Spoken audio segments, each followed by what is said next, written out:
కులాల మధ్యన శత్రుత్వం పెంచుకునేటువంటి మూర్ఖత్వంలో ముదిరాజు జాతి గాని, ముదిరాజు సంఘం గాని, ముదిరాజు నాయకులు గాని, మా మంత్రి గారు గాని లేరు. రాష్ట్ర ప్రభుత్వం తీసుకున్న నిర్ణయం మేరకు మెజార్టీ మత్స్యకార సంఘాలలో ముదిరాజులే ఉన్నప్పటికీ ఏ ముదిరాజు బిడ్డను మత్స్యశాఖ చైర్మన్ చేయకుండా బెస్సా గంగపుత్రకు సంబంధించినటువంటి బిడ్డను 2 సంవత్సరాలు మత్స్యశాఖ చైర్మన్ గా చేయడం జరిగింది. మాకు దుఃఖం ఉన్నా, మాకు బాధ ఉన్నా కడుపులో పెట్టుకున్నాం తప్ప ఇతర కులాల మీద కసిని మేము ఎదగక్కలే. 2 రోజులు కూడా కాలేదు ఆ మత్స్యశాఖ చైర్మన్ పదవి వేయిన తెల్లవారి నుంచే. అది ప్రోటోకాల్కు సంబంధించిన విషయం, అది అధికారులు చూసుకోవాల్సిన అవసరం ఉంటుంది. ప్రోటోకాల్ ఎవరి పేరు పెట్టాలి, ఏం పెట్టాలి, ఎవరిని నిలవాలనేది. కానీ అది ఆ మార్కెట్ ఆయన తొలిగిపోయినాకనే చేయాలని చేసినట్టు, లేకుంటే దానికి మంత్రే కారణమైనట్టు, మంత్రే ఇతర బీసీ కులాలకు అన్యాయం చేస్తున్నట్టు వక్రీకరిస్తూ రకరకాల వీడియోలు మాట్లాడుతున్నారు.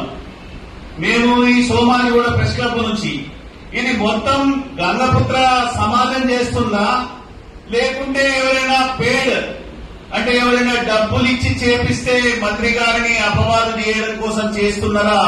ఇది గంగపుత్ర సమాజం, గంగపుత్ర సంఘాల నాయకులు తెలియజేయాల్సినటువంటి అవసరం ఉంది. ఎందుకంటే మీకు మాకు వైవిధ్యం ఎక్కడ లేదు. మేము మిమ్మల్ని శత్రువులుగా భావించడం లేదు.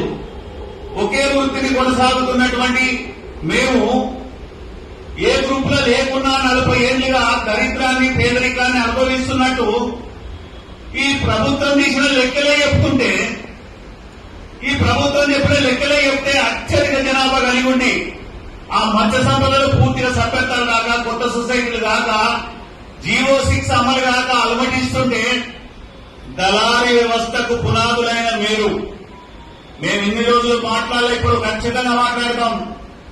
ఎవడు మాట్లాడినా చీరి చింత కట్టుడే. ధర్మం మీద, న్యాయం మీద, చట్టం మీద, రాజ్యాంగం మీద మీకు నమ్మకం ఉంటే గత ప్రభుత్వం ఇచ్చిన 6 జీవోను అమలు చేయండి. నిజమైనటువంటి మత్స్యకారుడు